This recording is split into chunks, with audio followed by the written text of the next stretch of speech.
while we still have to hear from many of you, this is, I think, a great opportunity for the audience to ask general questions about the direction of the field of physical human-robot interaction, where we're going, what are some of the key challenges that we as a field need to solve in order to accomplish the end goal, which is to have robots acting in an efficient and safe manner in our environment and doing useful things as we in our daily lives.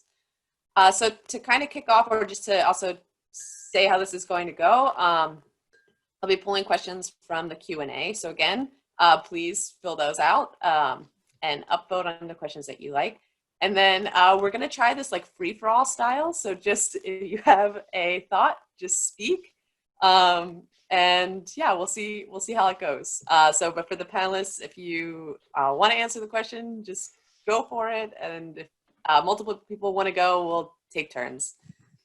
So to start out, since we're still waiting for some questions to be filled in, I will start with one that I had, which is what the role perhaps of learning is in physical human-robot interaction. I mean, that includes not only just say a robot learning from the human, but also in the opposite direction of how humans might learn to interact with a physical robot system.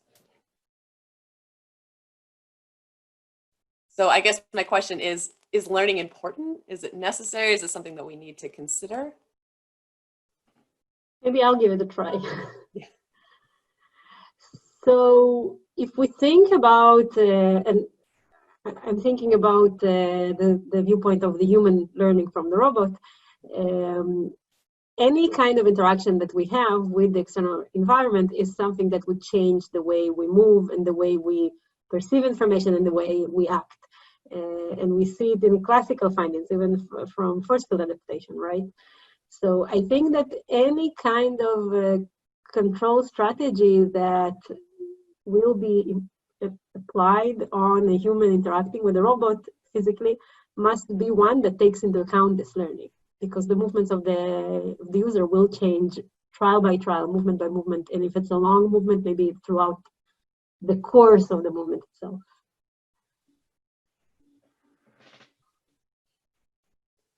So I mean, I think about it, my Franca robot just arrived a few weeks ago. And I think about, you know, if I were to have, say, an individual come in and look at, say, a robot, how does it know how it's going to be controlled? Right? So a lot of times we talk about how it's the human going to, or how are we going to extract intent from the human, but also thinking about the opposite, where a robot's safe form may not necessarily tell us much about what its underlying control structure, what it's going to do, right? Maybe the possibilities are endless somewhat. And how does that affect interaction? Maybe one element, if I can speak. I do agree with what Ilana said.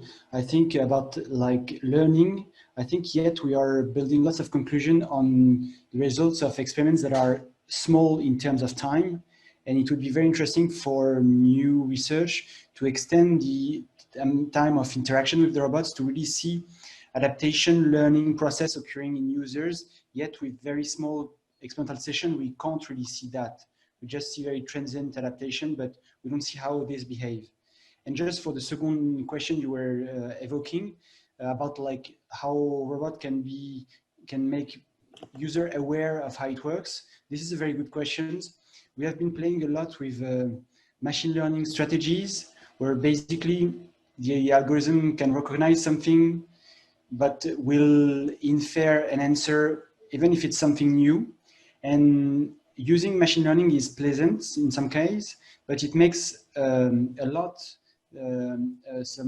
generates a lot of black box effect and make it hard for users sometimes to understand how the system works. And it's hard for users to build the internal model of how the robots behave. And in the end, the balance is not always good. Sometimes a more simple control approaches that the user understand will be more efficient in interaction than a complex black box, unpredictable and non-understandable behavior.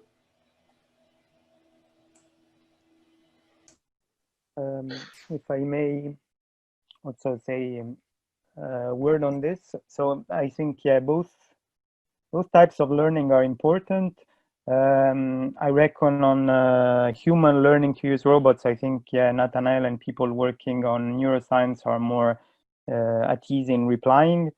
About the other way, my feeling is that learning typically, if we look at the smartphone technology, which is so popular nowadays, is very important for human-machine interfaces in general.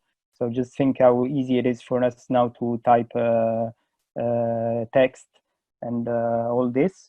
And the thing that really fostered this development was the availability of data. So the issue here with robots is that if we want to have a machine learning how the robot should behave in the different situations, there should be some data available. And of course, there we go in a more delicate and field, which is the field of jurisdiction and privacy legislations. And in my opinion, the only way to have really robots that learn from what's going on is to have some common database in the cloud or wherever, and it's actually what made, for example, image processing and text recognition increase in recent years. So, and it's very difficult for robots because, of course, the data size is much bigger typically than for text recognition. So we're looking at a lot of data needed to have machines learn about the environment. But this, of course, clashes with the privacy concerns of our society, as we have all witnessed with COVID these days, the app of COVID and so on. That's so all I guess. Sorry, you mean databases where you have recordings of the robot, but also of the human interacting with the robot? Yeah, I think both are needed, and you need to. If the human cannot, if you cannot have data of the human, you need to make this anonymous, which requires also some work, a lot of workload behind, or automatic systems for anonymizing the data. So in any case, yeah, if you're talking human-robot interaction, I think you need in many cases you need the data of the human. Yeah, so that's where it's difficult to see it in the real world, I think, now. But yeah, if I can add something on Andrea's talk, it is actually if we have a lot of data, then we can actually converge in depth when we are learning new, let's say, skills. But one of the reasons, in my opinion, that in physical human-robot interaction, learning is kind of redoing things that we have been doing over the past years. For instance, only learning trajectories and things like that, is that we are not able to get data. For instance, the perception force data of grasping, of things that we are actually interacting with the environment. We cannot put force torque sensors everywhere. This is the problem that we have. We can measure the kinematic trajectories, but we cannot really embed any dynamics to that because we don't have a really good, let's say, understanding of what the intention, like virtual trajectories are, or what forces we are planning to apply. We cannot even measure them. Therefore, we don't have the data to build on top of that, also to learn the principles of interaction behind. With the vision, of course, it's much more simpler. There's a lot of videos and images available, but also with the kinematic trajectories, it's quite easy, let's say, to measure. But in physical human-robot interaction, I'm afraid we don't have actually data sets to be able to learn from. And it's really hard with the current technologies to create one. So maybe I can also add a bit complementary to what I heard, and with most of the things I obviously agree. One thing I would like to add in terms of the partnership between humans and robots, I guess, is something that I didn't hear yet so much. I mean, I think it's a question, first of all, of two things: the autonomy of the system that we're actually deploying. So is this more in the sense of a like a smart tool, really more an extension of the human, or are we talking about an actual agent? So is there agency coming in place, which the human also acknowledges?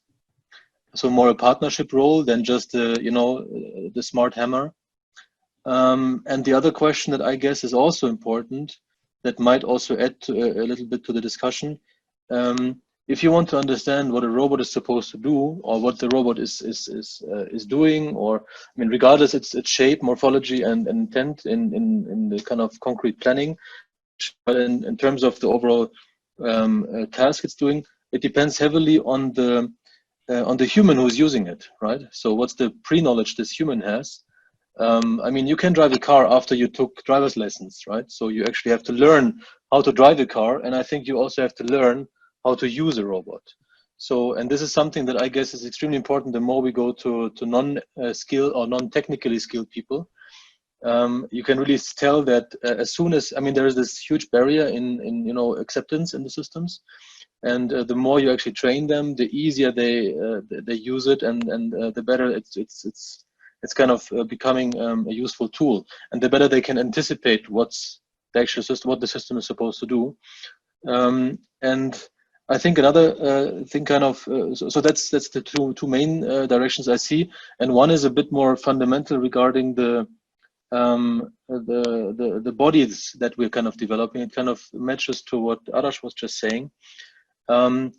We always say we need data, and then we can do learning. And yes, I totally agree, we need learning. That's out of question to me, especially if we want to have a system that is more than just a device, but becoming a kind of an agent by itself. One thing that I'm having, and this kind of relates to the question that Chiro was asking, the sensing modalities. So when do we have the system at hand that has the right sensing modalities to learn the things we actually wanted to learn? So a little bit like the observability question. If I cannot see something and sense it, I won't be able to learn it because I've never experienced it in a way, right? So, and this kind of is a fundamental problem, that is this co-design question between the sensory equipment, the actuation, and the learning itself, which kind of are entangled with each other, where I think we still need to have very great progress in order to go beyond pure skill learning or imitation, but actually do generalization and skillful interaction that goes beyond the great things we have seen today, undoubtedly.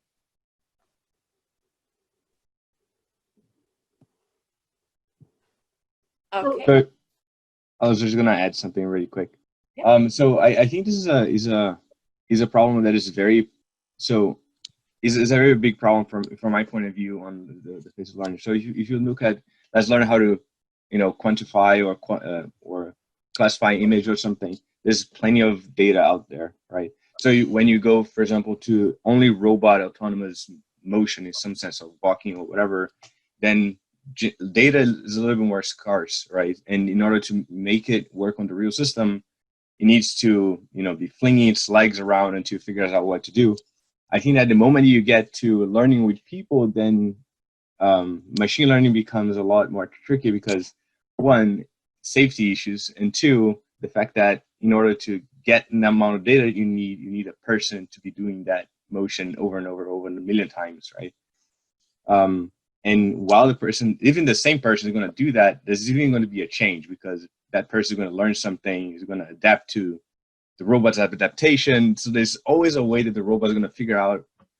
There's a way that a human is going to figure out a way around what you're trying to do. So the thing that I end up learning myself as a researcher is when you go to this sort of physical tasks, is always seem to be a lot more efficient up to some point to have a very simple controller, but the person can learn how to optimize it, than having a controller that tries to figure out everything despite the fact that there's a human there, right?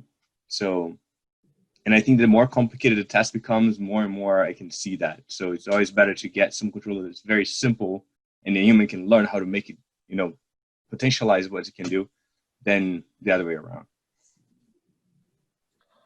I'd like to echo what Joao was saying, that I think an important issue is whether you treat the robot as a tool. I think that was what Sami was saying, a smart hammer, or as a partner.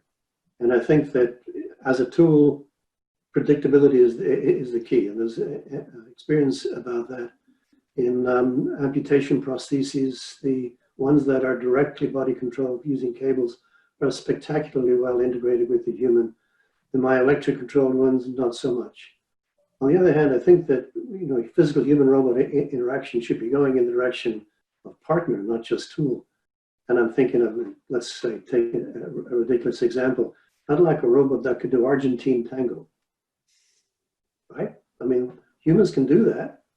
And to do that, I think each of the partners has to be extremely predictable. I'm not sure how you get there, but I think that should be the target. So that actually kind of leads into the next question that we have from the audience is to what extent can we actually trust black box algorithms like reinforcement learning or deep learning in human robot interaction? I know this is one of the big problems with say self-driving cars, where it may work 99% of the time, but that 1% of the time where it fails, how is it going to fail? And can you control that?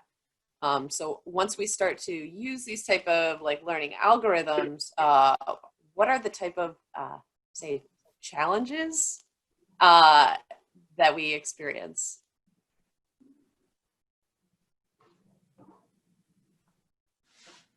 And should we maybe to play devil's advocate, should we go on one hand? It depends what you're using them for.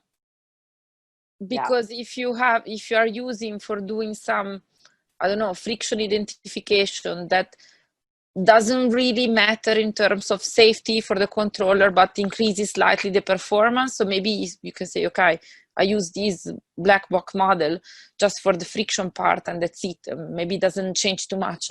But if you're using to drive completely the behavior of the robot, I would want some more, I mean, I agree more with what Joao said. I prefer to have, especially for the physical interaction part, something that is more like a simpler controller with few variables that the human can learn to use. That the human can, learn how to use how to interact with the robot with such and such parameters, etc. In my experience, there is a learning effect. Like the humans, when they interact physically with the robot, they learn a sort of mapping of what the robot does. They learn a mapping of the controller, even without having a precise idea of how the controller is coded. I mean, we have done experiments with sociologists using our robots, and the sociologists at some point where they were saying, I know that the robot will do this if I do this. And they were not able to explain in mathematical terms what was behind in the robot from the point of view of control, but at some point with experience, they knew how to interact with the robot. But if the robot behavior is unpredictable or too complex, that would be very difficult for them, I think. But I think in that case, it's like what Nathanaël says. I mean, we need to do some more long-term studies to compare, because these are my intuition. It's not something that I know for sure. Well, maybe just a comment on that. In a way, it's right that humans can learn simple behaviors, but we can also make sense of very complex things that are going on in the external world that are not controlled. So with enough experience, I think even a very complicated algorithm, as long as it doesn't do something, unsafe, and then of course you can't trust it. So you have to have some safety measures, clearly. But even if it's a very complicated algorithm, if you have experienced enough user and they had enough time, that could be learned.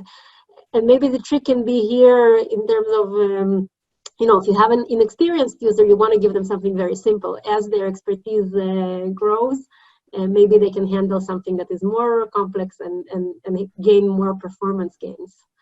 But as long, maybe it's true, but as long as it's predictable, in my view.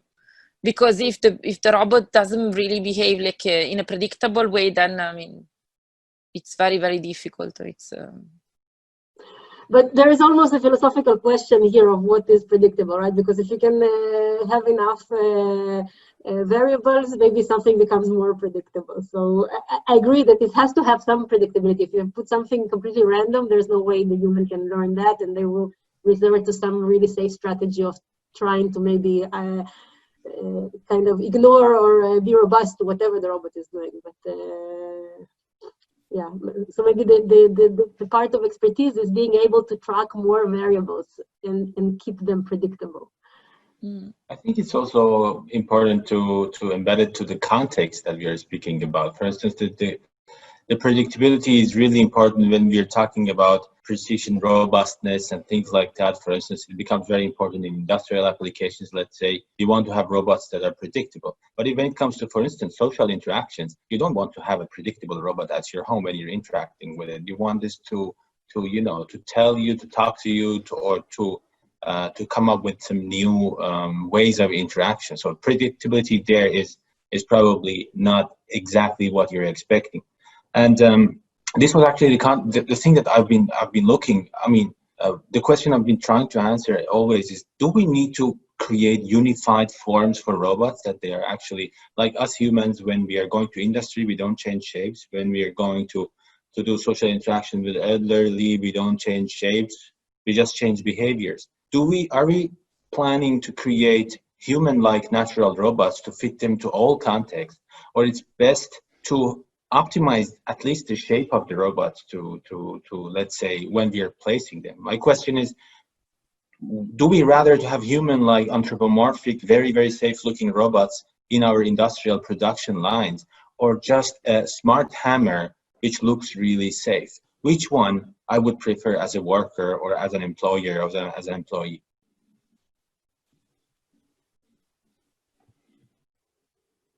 For having done humanoid robots a bit, I don't know if humanoid robots are really going to do very like generic and specific stuff. It is kind of a dream, but in practice, we are very far from that. And I think especially in industrial cases, workers are already used to have mobile robots around and mobile manipulators, like manipulators or mobile robots or AVG.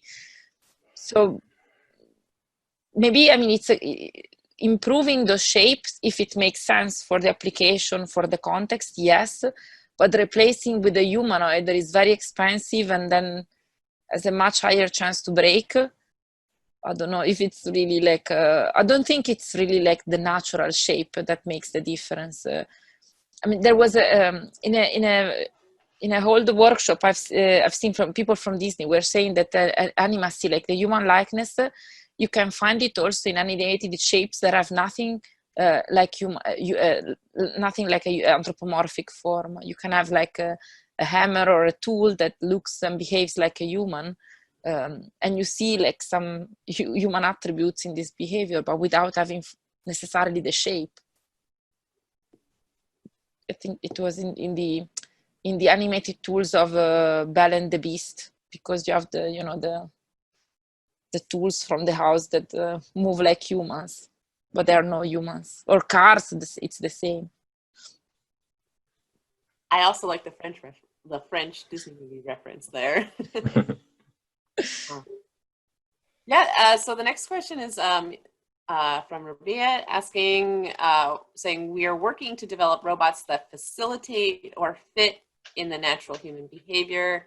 However, should we expect that any robotic intervention will change the human behavior, individual and societal as well? And when do we, or where do we then expect the two to converge?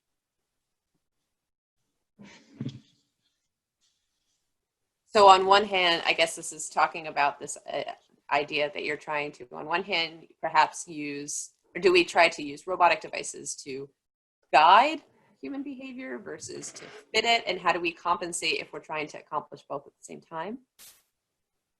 So I would argue that we have enough experience from rehab robotics to know that sometimes you don't get the answer you think you're going to get. So with a lot of the early robotic devices for rehabilitation, they're like, oh, well, we'll guide them through the motion and let them practice. But if you set up your robot and your control system in such a way that the person can become inherently lazy and do little, then that's what they do. So they rely on the system to dominate the motion. And I think to many people that was a surprise that, until you actually try out the human with the system, you don't know exactly how the human's going to respond. And I think that's going to play out over and over again. You can look at cases with the uncanny valley, right? So you're building robots that are supposed to interact with humans, and you're like, oh, we want to get them more and more human-like so that they're adopted. But once you got to that point where they became a little too human-like, but not perfectly human, it really was unnerving to humans. And so the humans are such a black box themselves that we don't quite know how they're going to respond, and you're never going to remove that experimental component in terms of human-robot interaction. That's very true. And thinking, again, like coming from like the exoskeleton world, what does people don't really, I don't have an understanding of what successful human robot interaction should feel like, or what it should look like necessarily. That can be different for many different people, or you can control it to try and optimize for energy. But then that's not what the human feels is most comfortable. And how do you quantify that or measure that? Yeah, and I agree. And I think a lot of times the issue is maybe we don't quite understand what the goals or the optimization that the human is working with. A really good example is Sasha Voloshyna, a postdoc at Stanford, is trying to measure adaptation and learning to a powered prosthesis in amputees. And they're not learning the optimal way to reduce energy costs. And when you actually dig into the data, it turns out they're not minimizing energy costs, they're maximizing stability, because to them, that's a more important goal than reducing their energy costs by 10 or 20%. They would much rather be more stable. And so conditions like that, you're hoping for one goal with human-robot interaction, but the human is actually off doing something else with a different goal. Yeah.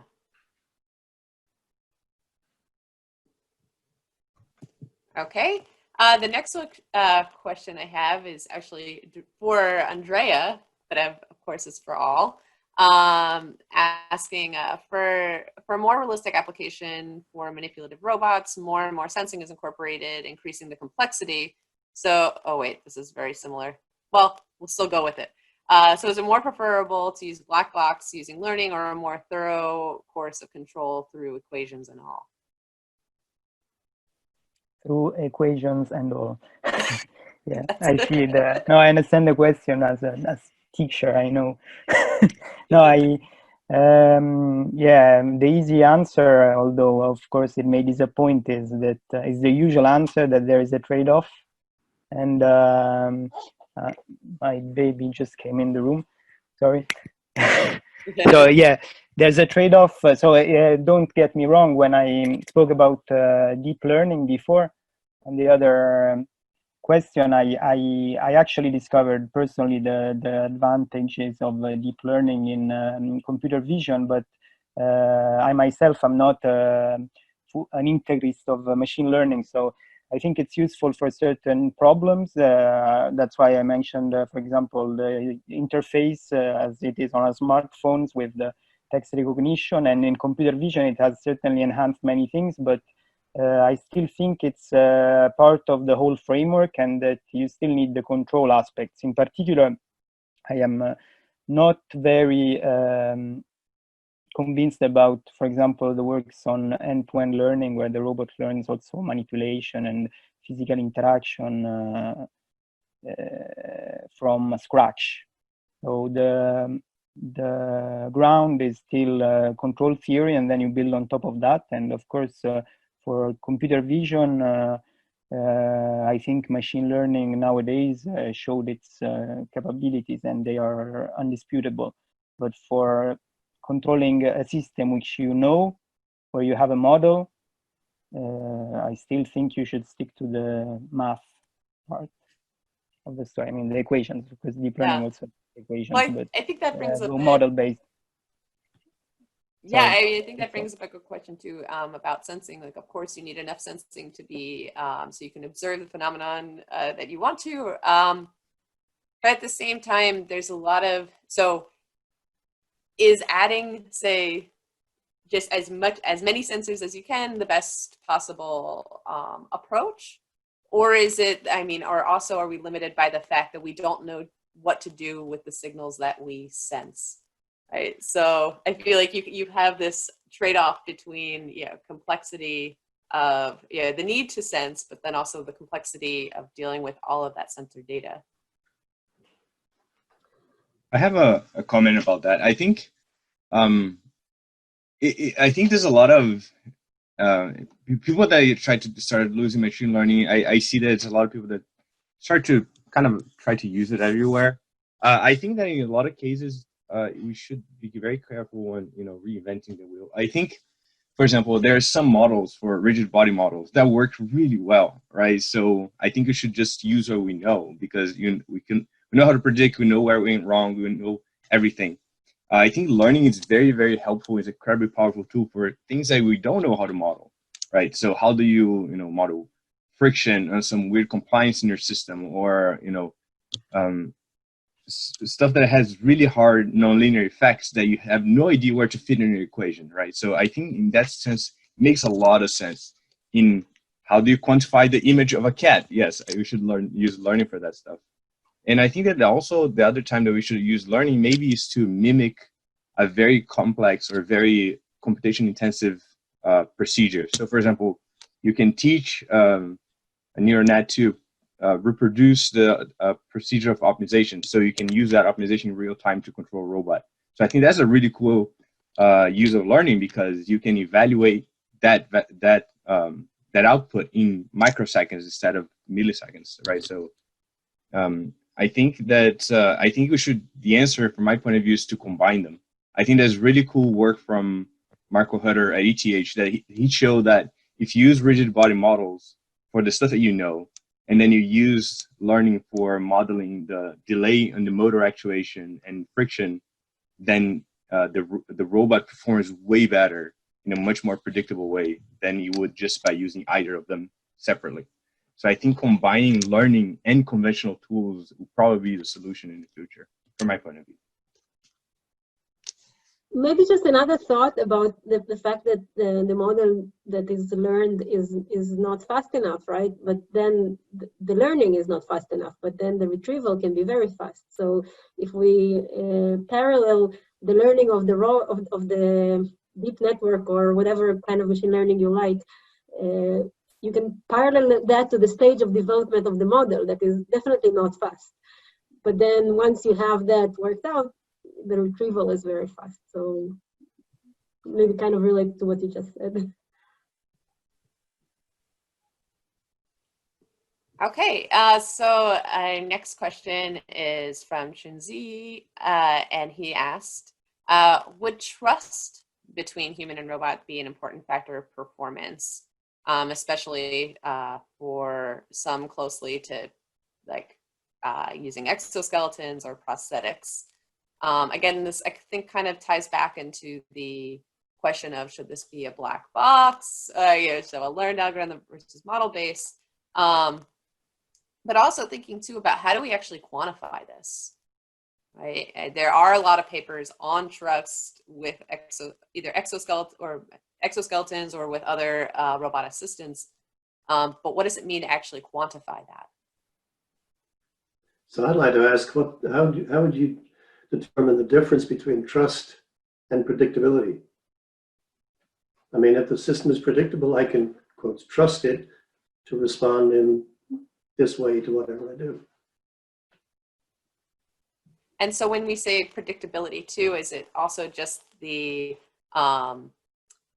fact that the robot behavior is going to say, well, like the probability of the robot producing this behavior is X, but also given my say, like I do X and then the probability that the robot does Y, or just in general the probability that the robot does Y? Well, I'm thinking of things like, so you drive an automobile, right? And inside, you're holding onto a wheel and pressing on pedals, but there's a whole lot of complicated stuff running the engine these days. I don't care about that. I, quotes, trust it because it always does the right thing. I don't have to worry about temperature, fuel mix, all that sort of stuff's taken care of. So if there's a difference between trust and predictability, it'd be nice to articulate it. Yeah. So I think a little bit to complement also what Neville was saying, I think trust is kind of a mixture in very naive words between yes, it works, so the car analogy, and yes, it's safe, right? So this is kind of two of the main components of trust, I guess. And usually what we mean by, I mean, predictability can also be predictability in a very negative sense, right? I mean, it's certainly failing. So just to take the same argument and just negate it, I guess that's also not what we intend to talk about. I guess we mean by predictability, we've got a certain specification, so an intended use or an intended performance or intended functionality, and we want to make sure that this functionality that we have specified is actually working. So I guess this is also a part of the trust. This is at least how I understand Neville to obviously. And the big question is now obviously what is X, right? So what do we want to prove?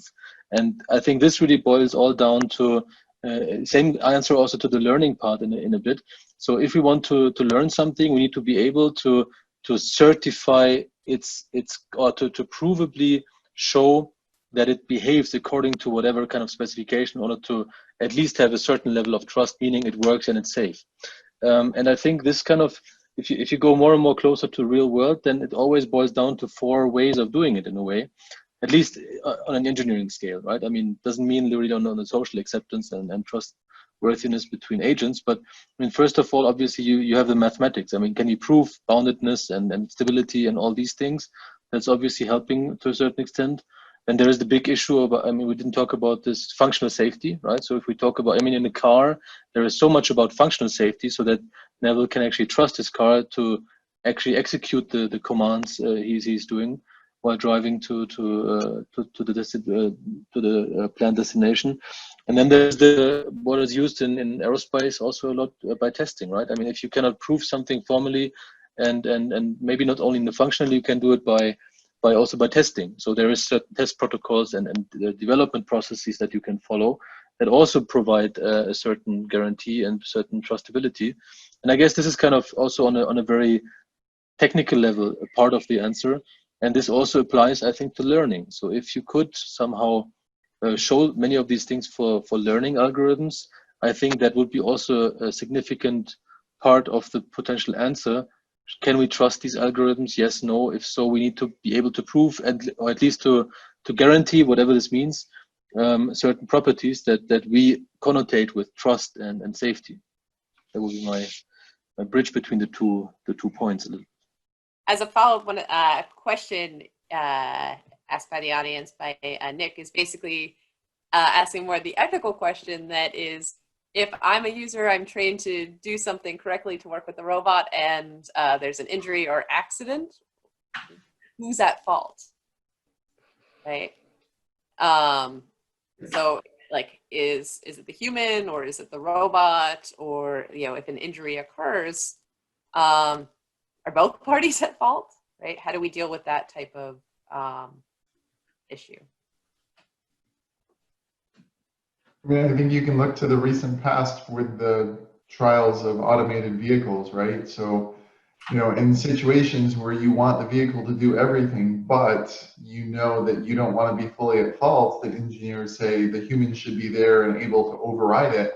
And if there's an accident, they hit a pedestrian that's crossing the street, then in those situations, the fault lies on both. It's not only the engineer who has designed it not to take into account that situation, but the human who's supposed to be interacting with it that's supposed to override it and take into consideration the situations which have not been thought out or not been programmed. And I think it's going to be a long time before we get out of that stage where you really, as a designer, as an engineer, need to consider both. You need to do everything you can to provide safety, but realize you can't consider every situation because something's going to come up and you want the human to have an override command.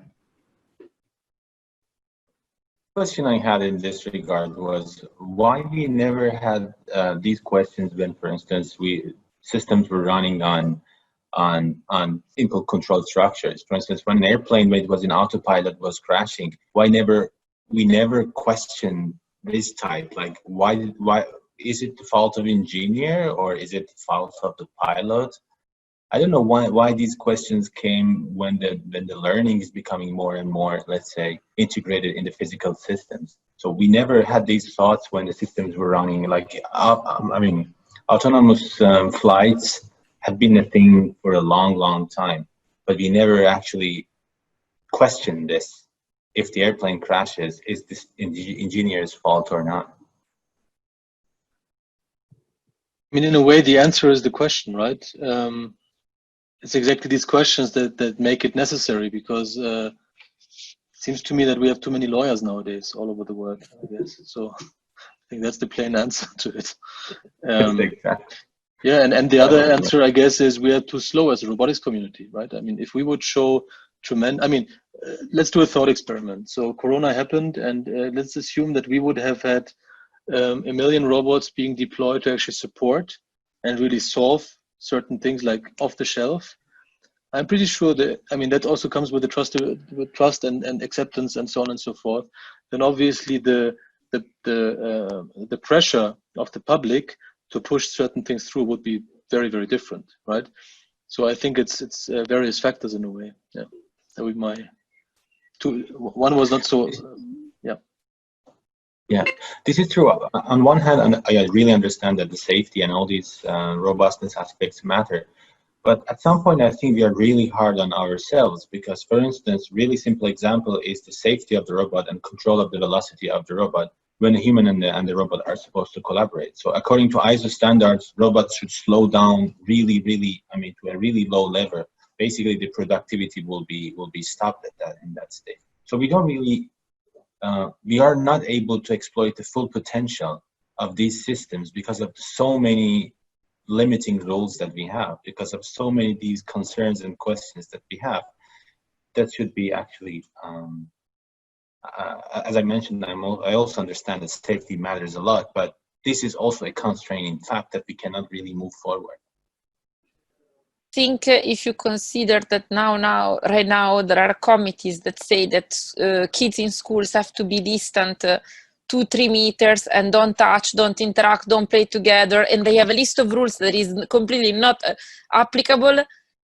I mean, you cannot expect much more from people that put rules on safety for robots. I mean, they are really conservative, yes, but because it's machines that can make a lot of damage. But I agree that maybe sometimes the rules are too strict, and maybe it should be possible to not violate, but to amend those rules in specific cases upon evaluation of the risk, etc. But if you ask a committee to make a sort of generic rules that apply to the safety for any possible cases, they will come up with very conservative rules or impossible rules, like keeping 2 years kids away from each other and don't share toys or other impossible things that don't make sense. But I mean, the situation is a bit different, I think, for robots in industry but I think it also depends if they were just targeting like industrial cases where you have in any case. So in that cases, like for example in manufacturing, the workers have a sort of education, like they have instructions, they have some formation or tutorials, they learn how to use and interact with the machines, or if they wanted to target any possible situation where you have an arm on a mobile robot wandering around, like in a building where it can encounter any kind of people that have possible no background. So it's interesting though how we are super conservative when the robot is involved, but then you can find people working with not smart tools that are extremely unstable, like a hand drill, that if you don't know what you're doing, you can do quite a lot of damage with something that is, doesn't have any intelligence, that doesn't have any, you don't have trust issues with a hand drill, but then it can hurt you a lot. So there is some maybe some societal issues with how strict we want to keep the safety. This was the exact reason I asked the question: do we really want to design robots that look like humans? Because when you design a robot that looks like humans, it really augments the let's say the how can I say, the expectation of us, especially in the context of industry. I mean, if we have safe looking robots and they look smart, we don't have really high expectations from these robots, and then we will be happy with the performance that they have. I think there is also, next to this issue, there is one more thing that we might consider, because I was just reading the questions about the 10-18 and 15066.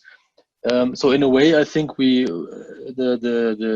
funny thing is, big industrial robots that, I mean, we all know have position control, and they're massive and dangerous because they are positioning machines. I mean, that's what they have been built for. And from this, we kind of, you know, derived rules for super lightweight, sensitive, smart robots that are a totally different robot type, right? I mean, it's not even I mean, you could call them industrial robots, but I think we all know that what we mean by industrial robotics in the research sector is not what industry means by industrial robotics, because they talk about the domain and we talk about classes of systems in a way, right? So, and we kind of mishmashed everything into one standard now. And now we have to deal with a 2-ton robot or 500-kilogram robot and a 10 or 20-kilogram robot with moving mass of 5 or 7 kilogram. So we are orders of magnitude set apart, but we have the same standard. It's very interesting that we actually took this path. And this also, at least to my experience in standardization and all of these aspects, was really 90% of why we are where we are at the moment.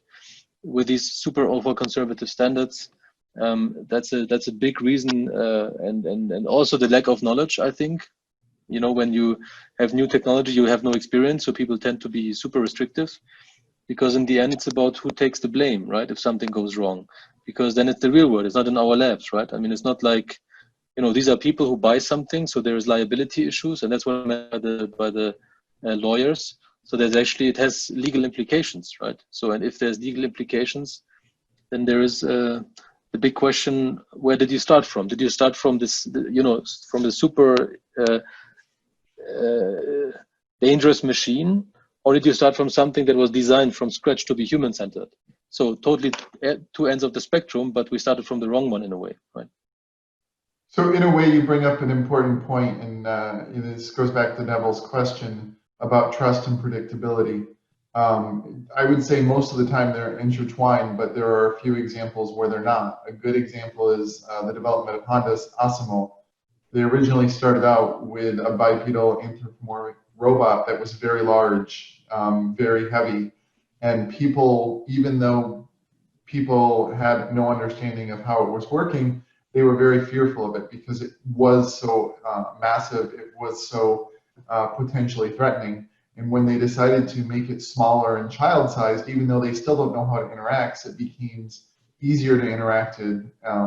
And then you take it to a whole nother level, and there's a series of bipedal anthropomorphic robots that are, you know, 1 foot tall, 2 foot tall, and all of a sudden humans are willing to interact with them at a much closer level because the amount of fear goes down in terms of what they're capable of. So even though they're the same level of predictability, the trust goes up.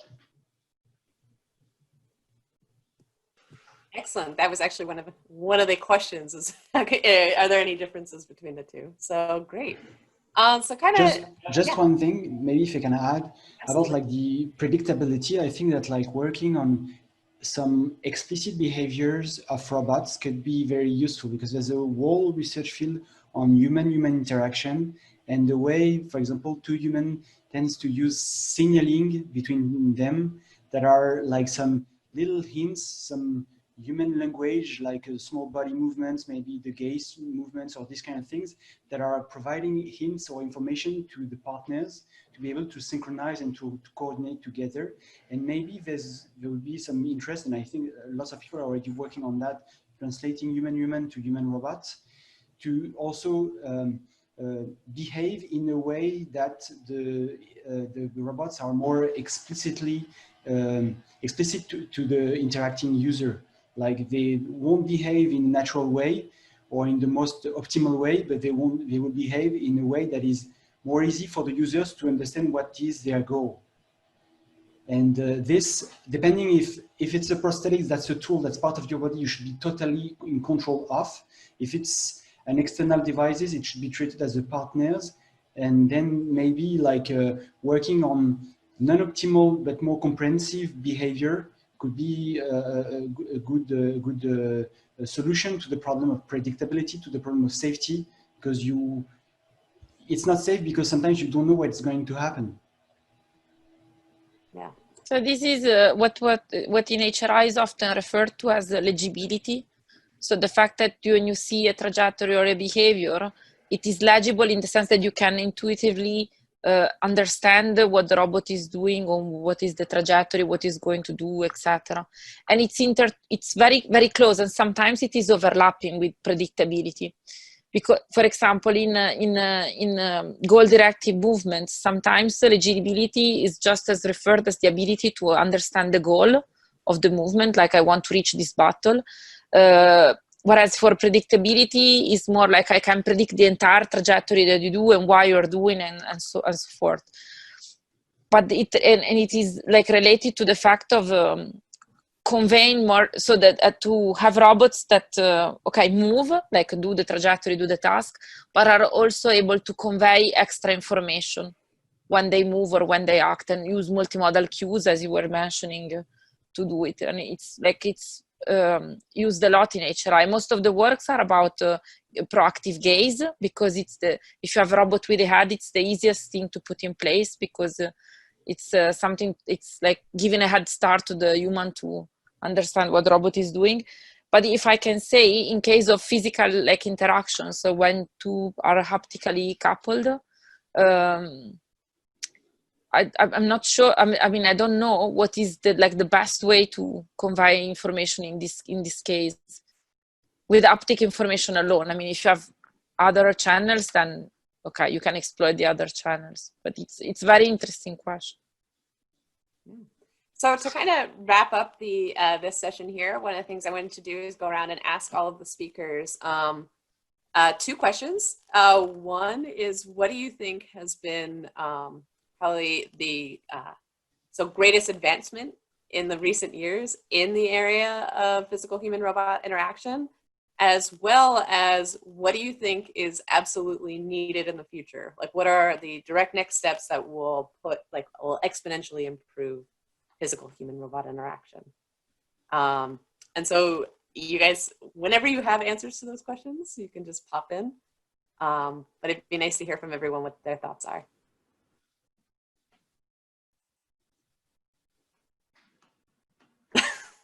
I can start with the answer to the second question. I don't know, I'm not sure about the first one, but one thing that may be super relevant right now, as we are in the midst of this pandemic, I know in many psychology fields, there are questions of how they're essentially moving their experiments online. And I wonder what could be a way of thinking of physical human-robot interactions that can be still done in a distributed way. And I'm thinking about it in, with the thought about the pandemic, but really that could also kind of democratize the kind of information that we're gathering, not only in our experiments on users who are university students or college students, but also all kinds of users, and expand what we can learn. Absolutely.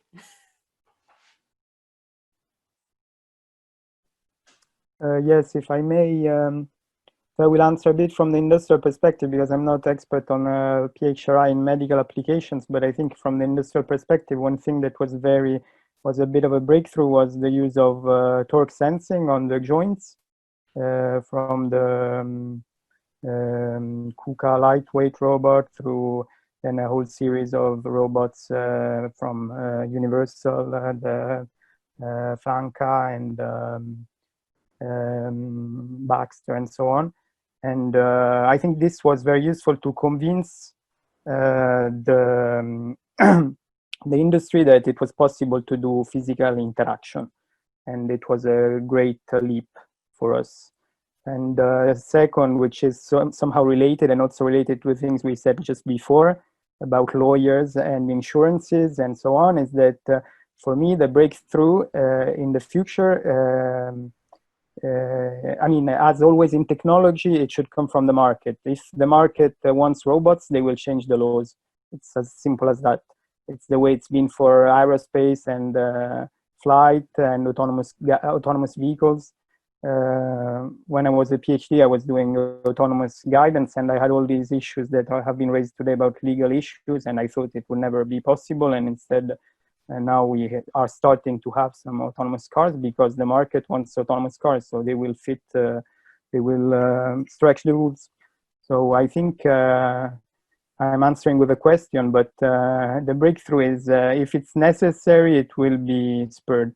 Otherwise, yeah, it seems, and typically for COVID or for the DARPA challenges, we have not been worthy of trust because we didn't have anything to show. So that's a provocative answer, probably.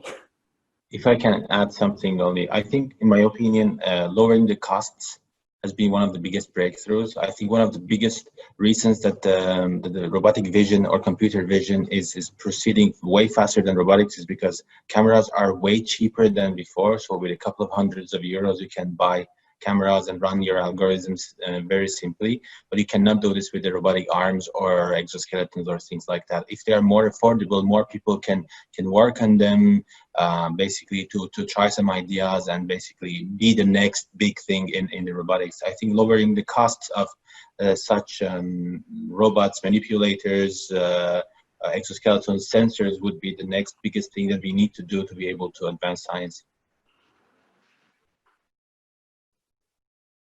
I actually was gonna say something very similar to what Arash just said. I think that one of the greatest things that happened, not only for human-machine interaction, I think also for entire robotics, is actually lowering the cost, right? So right now you can get like motion capture systems or IMUs or actuators way cheaper and more affordable and more open and all that than you used to be able to do.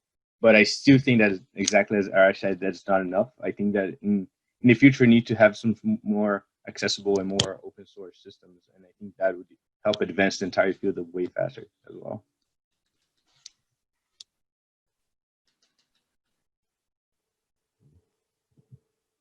Any other thoughts? Am I the last one, or no? Please. I don't know. It's very simple, but about like, thank you, Sami. About exoskeleton and prosthetics, I think even if we're not yet there, compliance is something that is probably going to revolutionize a bit the way we interact with those devices. And it's the case for pHRI in industry, but having flexible structures or compliance within the transmissions, change this in relationships to control approaches like impedance may really change, even if it's an old vision, the way we interact with robots, especially when they are worn. So this is, I think, a big game changer, even if yet it may introduce extra control variables while we already have a the motor intention decoding issue. And then maybe another possible game changing in the future would be about like looking at some, let's say, invisible variables. When you have two devices that seems to be as performant from external variables, like they are as fast, as precise, when used by users, looking at, for example, the ergonomics, the cognitive load that is required for them to be used is something that we haven't been really looking at, and it may really favor an adoption as an everyday life tool. Sometimes in the lab, they can use a robotic assistive device, but it's very heavy cognitively to be able to perform with it. And the result will be that if this is transferred to a real life scenario, it would be rejected in a few days by users. So looking at those may help also to build better interactive or assistive devices. So if I could also give my last 2 cents, I guess on the first one, I really think that the integration of mechatronics control into becoming a tool for various dimensions was very important, not only for industrial robotics, but I think we heard also Nathanaël in the wearable and prosthetic devices really becoming more and more important. I think this whole idea of getting things together and integrated was a technological leap that could be taken. I also think that this came along with lots of sensors that were developed. And also what I think was a great advancement in this kind of line of thinking was the starting bridging between control and learning, which just started the last few years, I guess, really again, after maybe in the 90s already having been an important step, but not converging so much. And I think this is also really where I think what is absolutely needed is really this breakthrough in control learning and vision towards visual-tactile skills of robots, right? So that really tight integration, not only by means of systems, but by means of theory, also vision and force, right? So this vision feedback and soft interaction really become one unified framework that then can really complement the second part that I think that is crucially important. And I said this already in one of my answers, showing real world impact on a broad scale. I think this is really, really important for us as a community. I think we would greatly benefit on a large scale if we could show, next to the great kind of implications we had already in various like demonstrations and maybe first implementations in industry. I think if we could go on broad scale and really have a killer system that goes wild in a way, this would be a game changer for us as a community. Any other final thoughts? I'm happy to answer mine during my talks. Oh, during your talk? Okay. Great. Well, thank you all so much. And we will move on